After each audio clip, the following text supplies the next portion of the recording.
हिमाचल विधानसभा चुनाव 2022 अपनी चरम सीमा पर है। हर पार्टी अपना पूरा जोर लगा रही है। वहीं आज नूरपुर क्षेत्र में कांग्रेस की ओर से एक भव्य रैली का आयोजन किया गया, जिसमें नूरपुर विधानसभा क्षेत्र से कांग्रेस के प्रत्याशी अजय महाजन के हक में वोट अपील करने पूर्व उप मुख्यमंत्री राजस्थान सचिन पायलट व पंजाब कांग्रेस प्रधान राजा वड़िंग तथा पंजाब कांग्रेस पार्टी के खजांची व पूर्व विधायक पठानकोट अमित विज विशेष रूप से उपस्थित हुए, जहां सभी दिग्गज नेताओं ने बोलते हुए केंद्र सरकार तथा प्रदेश सरकार को आड़े हाथों लिया। वहीं बढ़ती महंगाई पर भी तंज कसे। इस रैली को कामयाब बनाने के लिए बहुगिनती में कांग्रेसी वर्कर व समर्थक उपस्थित हुए, जहां राजा वड़िंग सचिन पायलट ने रैली को संबोधन किया। वहीं पूर्व विधायक अमित विज व नूरपुर क्षेत्र से कांग्रेसी प्रत्याशी अजय महाजन ने फास्टवे की टीम से बात कर अपने विचार रखे।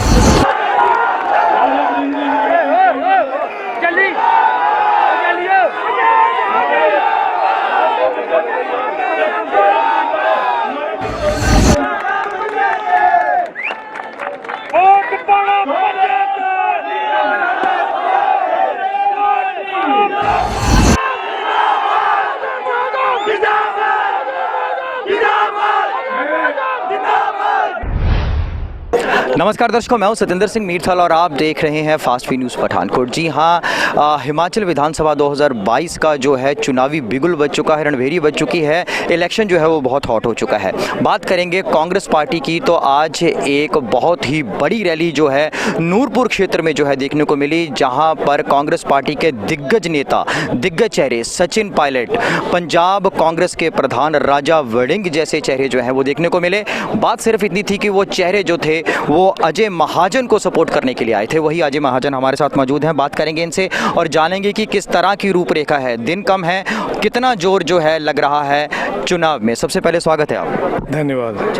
आज बहुत बड़े चेहरे जो थे आपके लिए वोट अपील करने के लिए आपके क्षेत्र में आए, क्या कहेंगे सबके बारे में? मैं उनका धन्यवाद करना चाहता हूं और इतनी दूर से यहाँ आए और जो बोले वो हमारे वर्कर्स में एक नई जान फूंकेंगे और यही कहूँगा कि उनका बहुत धन्यवाद। जी बिल्कुल जी। अच्छा, अगर ऑपोजिट प्रत्याशी की बात करें भारतीय जनता पार्टी से रणबीर सिंह निक्का जो हैं वो भी अपने चुनावी भाषण में जो है वो कई बातें करते हैं। उनके जो तीखे सवाल और उनकी तीखी बातें हैं उनके बारे में क्या कहें? ये मेरे ख्याल सवाल तो उनसे पूछे जाने चाहिए, मेरे से तो क्या वो सवाल पूछेंगे। और मैंने आज अपने जो भाषण भी दिया उनसे भी मैं स्टेज से मैंने कुछ बातें की और यहाँ आपके सामने भी दोहराना चाहता हूँ। जो इतने दानवीर बन के चले हुए हैं, जो जब ये चक्की का पुल टूटा था तो वो सब ने एक बैरियर लगा दिया था अपनी ज़मीन में और एम्बुलेंसेस, स्कूटर्स, मोटरसाइकिल्स, यहाँ तक घोड़ों, खच्चरों, ऊँटों से भी पैसे लेते थे। तो तब वहाँ उनकी दानवीरता कहाँ गई थी? जब ये अपने सरपंच थे, प्रधान थे कंडवाल पंचायत के, मेरे शायद पहली पंचायत होगी हिंदुस्तान में जो उनका अपना बजट भी अच्छी तरह नहीं लगा सके, पूरा नहीं लगा सके और एक भी ईंट वहाँ पे डेवलपमेंट की नहीं हुई। तो पहले वो एक पंचायत नहीं संभाल सके और दूसरा जो मैंने कहा, जो अपने इन्होंने जो दानवीरता अब दिखा रहे हैं तब दिखाई होती तो अच्छा होता। और उसके अलावा ये जो सबसे दुख की बात है, नूरपुर चुनाव क्षेत्र में आज की डेट में एक ऐसा माहौल बना दिया है, जो गुंडागर्दी का माहौल, जो कभी भी नूरपुर में नहीं हुआ। हमारे पोस्टर फाड़े जा रहे हैं, हमारे झंडे तोड़े जा रहे हैं, स्टिकर्स उठाए जा रहे हैं। पर मैं ये कहना चाहता हूँ आपके माध्यम से, आप झंडे उतार दोगे, पोस्टर फाड़ दोगे, स्टिकर उतार दोगे, क्या मुझे नूरपुर की जनता के दिल से निकाल दोगे? तो नूरपुर का राजनीति का स्तर को इतना नीचे मत करो कि हम भी यहाँ पे कई चुनाव लड़े और जीते और कई प्रतिद्वंदी रहे। केवल सिंह पठानी जी रहे, जिनकी बेटी भी मेरे साथ आज खड़े हैं। बहुत हमारे चुनाव एक दूसरे के साथ हुए, यहाँ पे राकेश पठानिया जी के साथ हुए और भी अन्य हुए, पर इतना घटिया स्तर जो राजनीति का नूरपुर में कभी नहीं हुआ। राकेश पठानिया जी का नाम आया है तो केंद्र में भी भारतीय जनता पार्टी थी, प्रदेश में भी भारतीय जनता पार्टी थी। क्या दोनों के मिलाप से नूरपुर क्षेत्र का विकास हुआ है? आपकी दृष्टि से क्या लगता है आपको, कितना विकास हुआ है? देखो, विकास इज इन कंटिन्यूटी, बट मैं कहूँगा कि जो बीजेपी की टाइम जो अनाउंसमेंट ज़्यादा थी और धरातल पे जो कंप्लीट काम वो नहीं हुए। बिकॉज मैं उसको विकास मानता हूँ जिसका शिलान्यास भी हुआ हो और उसका इनॉग्रेशन भी हुई हो। अनाउंसमेंट्स जो होती हैं उसको मैं विकास नहीं मानता। जी अच्छा, एक आखिरी सवाल मैं करूंगा कि केंद्र सरकार की बात चल रही है तो मोदी जी ने पूरी अगर देखी जाए तो दिल्ली सरकार जो है हिमाचल में झोंक दी है, पूरे दल बल के साथ वो हिमाचल में उतरे हैं, इसको कैसे देखते हैं आप? जो एक बार पीछे 4 उपचुनाव हुए थे उसमें चारों के चारों, मेरे ख्याल तकरीबन 1 साल पहले की बात है, तब सेंटर की सरकार थी और यहाँ पे भी सरकार थी। अब तो यहाँ पे सरकार नहीं है। तब भी चारों जो उपचुनाव थे कांग्रेस जीती थी। अब उन्होंने सारी दल बल यहाँ पे झोंक दी है और आपने ये देखना कि 12 तारीख को वोटें पड़ेंगी, 8 तारीख को चुनाव का नतीजा निकलेगा। हिमाचल प्रदेश छोटा है, बहुत बड़ा मैसेज देगा पूरे देश को। इस कांग्रेस जीतेगी, कांग्रेस का झंडा लहराएगा और ये मैसेज पूरे हिंदुस्तान में जाएगा। बिल्कुल जी, फास्ट वे की तरफ से आपको बहुत बहुत शुभकामनाएं। थैंक यू, बहुत मेहरबानी। नूरपुर की इस धरती पे मेरे बड़े भरा आगे दी इस चुनावी रैली विच इस हल्के तो मेरिया आईया हुई मेरिया मातावां, बड़ा बुजुर्ग नौजवान वीर और सबको मेरे प्यारे बड़े भरा और देश के लीडर ਜਿਹੜੇ ਅੱਜ ਅਜੇ ਜੀ ਦੇ ਪ੍ਰਚਾਰ ਦੇ ਵਿੱਚ ਤੁਹਾਨੂੰ ਸੰਬੋਧਨ ਕਰਨ ਵਾਸਤੇ ਆਏ ਹੈ। ਸਾਬਕਾ ਡਿਪਟੀ ਮੁੱਖ ਮੰਤਰੀ सचिन पायलट साहब, जोरदार तालियां ਨਾਲ सचिन पायलट जी का स्वागत। ਤੇ मंच ਤੇ उपस्थित सारी कांग्रेस पार्टी के सीनियर आगू साहबान और खास करके मेरा छोटा वीर कांग्रेस पार्टी दे सारे खजांची कांग्रेस पार्टी दे साबका एमएलए अमित विज साहब और कांग्रेस पार्टी का अध्यक्ष हूं और 3 बार लगातार पंजाब से बादलों के जिले से लड़कर आता हूं और इस बार भी लगातार तीसरी बार जीत कर आया और हमेशा बादलों से ही पंगा रहता है कि बादल और मेरी जो कॉन्स्टिट्यूंसी है आपस का हक है जरा वो साडा नाल है। ते कई बारी मैनू उन्हां दा मुंडा ये भी कहंदा है जेड़ा सुखबीर बादल डिप्टी मुख्यमंत्री रहा है भी तेरा नाम लिखा पे ला डायरी, फिर कई बारी मैं ला डायरी पारी ली है। मेरी गुजारिश है उन लोगों को, सरकारी कर्मचारियों को, अगर पेंशन स्कीम लगवाना चाहते हो, अगर दोबारा ओल्ड पेंशन स्कीम बहाल कराना चाहते हो तो एक तरफा चलो, अंदर छुप छुप के मदद करने का कोई फायदा नहीं है। नंगे हो जाओ, मस्त हो जाओ और इस ठाकुर की सरकार जिसमें आपस का झगड़ा है, जो लड़ाई पंजाब में थी आज भाजपा में हिमाचल के अंदर है। 4 मुख्यमंत्रियों के दावेदार हैं। अनुराग ठाकुर कह रहा है कि मुख्यमंत्री के जो निकटतम साथी हैं ये हार जाए। उधरों नड्डा साहब भी कह रहे हैं कि मेरी भी अंतिम इच्छा हिमाचल प्रदेश का मुख्यमंत्री बनने की है। नड्डा साहब, आपकी अंतिम इच्छा पूरी नहीं होगी, ये हिमाचल के लोगों ने तय कर लिया है। इनका भाषण आपने सुना, पंजाब के हमारे कांग्रेस पार्टी के अध्यक्ष राजा बरिक जी। मंच पर बहुत सारे लोग हैं, सबका नाम नहीं लूंगा, समय कम है, आगे भी सभाएं उन लोगों को संबोधित करनी है। लेकिन एक बात सच है कि इस विधानसभा क्षेत्र में आने के बाद जो जोश, जो उमंग आप लोगों के चेहरों पर मुझे दिख रही है, मुझे कहने में कोई संकोच नहीं कि हिमाचल प्रदेश में अगर कांग्रेस पार्टी की सबसे बड़ी कोई जीत होगी तो इस विधानसभा क्षेत्र से सारे मुद्दों पर हमारे नौजवान साथी राजा जी ने आपको बताया, भाजपा के बारे में, कांग्रेस के बारे में, देश में क्या हालात हो गए हैं, नौजवानों के बारे में। और सच बात है, राजा बरिक जी को मैं बहुत सालों से जानता हूं, जब यूथ कांग्रेस का चुनाव लड़ने आए थे, और मैं देख रहा हूं अब राजा बरिंग जी सही समय पर सही बात करना सीख गए। मैंने कहा राजा, अगर गर्मी दिखानी है तो कमरे के अंदर मत दिखाओ, माइक में दिखाओ, फील्ड में दिखाओ, कबड्डी खेलो, कोई बात नहीं। ये कभी कभी गर्म हो जाता था कमरे के अंदर। तो धीरे धीरे अब राजनीति में देख रहा हूँ बड़े परिपक्व हो गए हैं और बहुत बड़ी जिम्मेदारी राहुल जी ने, सोनिया जी ने, प्रियंका जी ने जो दी है पंजाब के अंदर पार्टी को दोबारा जीवित करने की। और हम जानते हैं विपक्ष में रहकर किस प्रकार का संघर्ष करना पड़ता है। विपक्ष में रहकर सरकार की जवाबदेही तय करना हम सबका काम है। हिमाचल प्रदेश में पिछले 5 साल में जो खुले रूप से भ्रष्टाचार हुआ और भ्रष्टाचारियों को बचाने का जो काम हुआ उसका जवाब जनता मांगेगी। और 12 तारीख को हाथ के निशान का बटन दबाकर आप पूरे देश को बता दें कि भाजपा का भ्रष्टाचार चलने वाला नहीं है।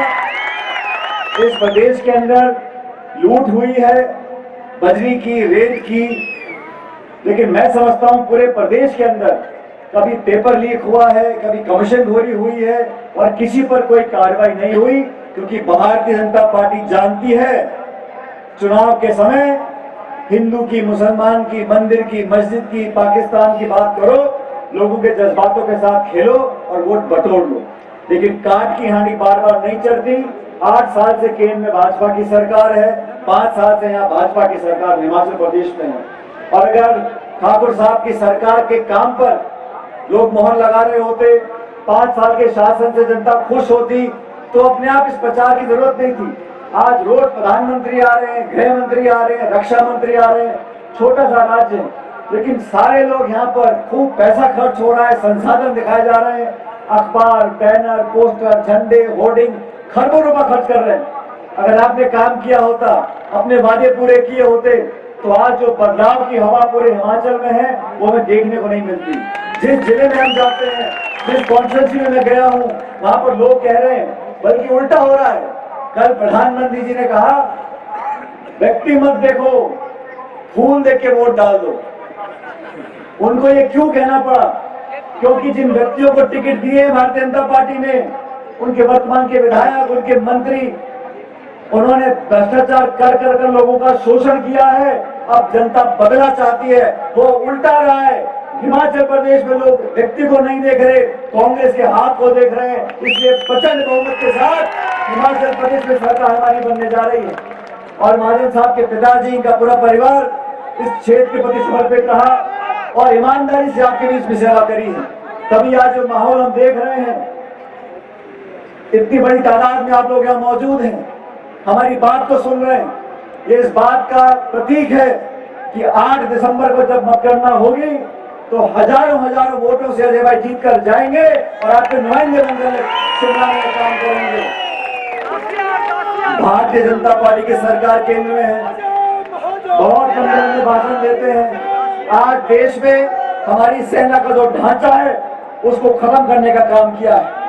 ये अग्निवीर की जो स्कीम लेकर आए हैं कि 4 साल नौकरी देंगे और फिर आपको घर भेज देंगे। भारत की सीमाओं को सुरक्षित रखने के लिए हिमाचल प्रदेश के प्रत्येक गांव से सैकड़ों बच्चे और नौजवान सड़क पर खड़े हुए हैं। भूतपूर्व सैनिकों के परिवार इस प्रदेश में है। अपनी शहादत हम लोगों ने यहाँ पर दी है, इस मिट्टी को खून से सींचा है ताकि हमारी सरहद सुरक्षित रहे। और जो सरहद पर सैनिक खड़ा हुआ है वो सिर्फ अपने परिवार के लिए, अपनी जाति, अपने धर्म के लिए रक्षा नहीं कर रहा, वो 130 करोड़ भारतवासियों की रक्षा कर रहा है। ऐसे हिमाचल के हमारे हजारों लाखों पहले भी सैनिक थे, आज भी सैनिक हैं। लेकिन भारत सरकार ने नई योजना बना दी अग्निवीर के नाम से, 4 साल नौकरी करानी और पूरी भारत की सेना का ढांचा इसको समाप्त करने की कोशिश कर रहे हैं। कांग्रेस पार्टी ने संकल्प लिया, हम लोगों ने कहा कि इस प्रकार के खिलवाड़ के हम खिलाफ हैं।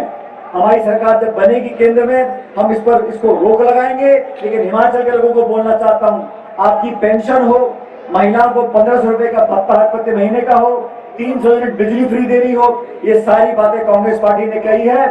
सरकार बनने के बाद पहली कैबिनेट मीटिंग में ये ओल्ड पेंशन स्कीम लागू करेंगे और हमने हमारी सरकारों ने करके दिखाया है। चाहे छत्तीसगढ़ की सरकार हो, चाहे राजस्थान की सरकार हो। मैं पूछना चाहता हूँ भाजपा से, आपने यूपी में लागू क्यों नहीं किया? मध्य प्रदेश में क्यों नहीं किया? केंद्र में क्यों नहीं किया? ये सब चुनाव के समय जान बचाने के लिए हाँ बोल देते हैं। जब सरकार बनाकर काम करने का मौका आता है तब इनको सिर्फ लोगों को बांटने का, लोगों के अंदर टकराव पैदा करने का, द्वेष और घृणा पैदा करने का काम ये लोग करते हैं। इसलिए साथियों, आप सब सावधान रहो, हमें बहकना नहीं है, डरना नहीं है और किसी के झूठे प्रचार में फंसना नहीं। ये हाथ का निशान कांग्रेस की पहचान है और आप सब लोग अजय जी को जिताकर हजारों वोट से जिताकर चुनाव में भेजो। और हम सब लोग आपसे वोट मांगने आए थे। मुझे लगता है यहाँ से बहुत भारी जीत होगी, फिर भी आप सबको जमानत मंगकर काम करना है और 12 तारीख के 5 बजे तक एक एक वोट पेटी में पड़ जाए, बटन दब जाए, तब हमें चैन लेना है। और खासकर मैं नौजवान साथी से बोलना चाहता हूँ, साथियों, ये भविष्य आपका है, ये प्रदेश आपका है, ये देश आपका है, इसको संभाल के रखना है। जो ताकत हमको तोड़ना चाहती है, बांटना चाहती है, उनको मुंह तोड़ जवाब देना है और बटन दबाकर लोकतंत्र में सच्चाई की जीत कैसे होती है, ये 12 तारीख को आपको दिखाना है। मैं इन बातों के साथ आपका धन्यवाद करना चाहता हूँ और एक बार पूरे अजय जी को अग्रिम बधाई देना चाहता हूँ कि यहाँ से विधायक बनकर जाएंगे और क्षेत्र का नाम रोशन करेंगे। बहुत बहुत धन्यवाद। जय हिंद, राम राम सर। नमस्कार सर। सबसे पहले स्वागत है आपका फास्ट वे न्यूज़ पठानकोट में। विधानसभा चुनाव जो हिमाचल के 2022 के हैं अपनी चरम सीमा पर हैं, बिल्कुल हॉट इलेक्शन हो चुका है और आज जो सचिन पायलट और राजा वड़िंग जी की विजिट थी, इस विजिट के बारे में आप क्या कहेंगे और जो जनता का रुख है उसके बारे में क्या कहेंगे? जनता के रुख से क्लियर लग रहा है कि कांग्रेस की सरकार बन रही है और जिस तरीके से लोग यहाँ आए और अपने मुद्दे बता रहे हैं, जो पिछले 5 साल का कार्यकाल रहा है बीजेपी का, उससे लोग काफ़ी परेशान हैं और मुझे लगता है कि नूरपुर की सीट तो आपने देख ही लिया, हम ज़रूर जीतेंगे और एब्सोल्यूट मेजॉरिटी के साथ कांग्रेस सरकार बनाएगी और अपने वादे पूरे करेगी। जी सर, अगर भारतीय जनता पार्टी की बात करें तो मोदी सरकार पूरे दल बल के साथ जो उन्होंने पूरी अगर बात करें तो केंद्र सरकार झोंक दी है हिमाचल में, पूरा जोर लगाया हुआ है, उसको किस दृष्टि से देखते हैं? देखो, पब्लिक साथ में नहीं है, लोग साथ में नहीं है और 5 साल का मौका मिला इनको और जब लोग साथ में नहीं है तो जीतना मुश्किल हो जाता है, काफ़ी मुश्किल हो जाता है क्योंकि मुद्दे बहुत हैं इसमें। ओपीएस का मुद्दा 5 साल आपकी सरकार रही, आपने नहीं किया। बेरोज़गारी का बहुत मुद्दा है बड़ा, महंगाई का बहुत ही बड़ा मुद्दा है, विमेन का, काफ़ी मुद्दे हैं जो 5 साल में लोगों को एक्सपेक्टेशन थी कि बीजेपी करेगी, वो कर नहीं पाई। तो कांग्रेस करती आई है और लोगों ने देखा कि कांग्रेस ने पहले भी किया है, ये एक्सपेरिमेंट नए नए फेल हो रहे हैं लोगों के। जैसे गैस के सिलेंडर का रेट देख लो, पेट्रोल का रेट देख लो, आप खाने की आइटम्स जो नॉर्मल लोग घर में खाते हैं, दही है, कुछ भी है, उसके ऊपर जीएसटी देख लो। एक एप्पल मेन बिजनेस है हिमाचल का, उसके जो बॉक्स बनता है उसके ऊपर जीएसटी देख लो। तो इन चीज़ों से लोग बहुत परेशान हुए हैं, अनएम्प्लॉयमेंट पे बहुत परेशान है। जब यूथ अनएम्प्लॉयड है और पता है कि 63,000 के करीब जॉब्स पड़ी हैं, वो भर देनी चाहिए थी, वो नहीं भरी गई। तो ये सारी चीज़ें हैं जो यूथ को भी परेशान कर रही हैं। अग्निवीर जैसे मुद्दे हैं जो आर्मी के रिलेटेड, तो इश्यूज़ इतने ज़्यादा हैं, मुझे नहीं लगता कि लोग एक बार फिर से बीजेपी को मौका देंगे। कांग्रेस ने करके पहले भी दिखाया है और आगे भी उनको मालूम है कांग्रेस कर सकती है, तो लोग कांग्रेस को मौका दे रहे हैं। धन्यवाद सर। Thank you.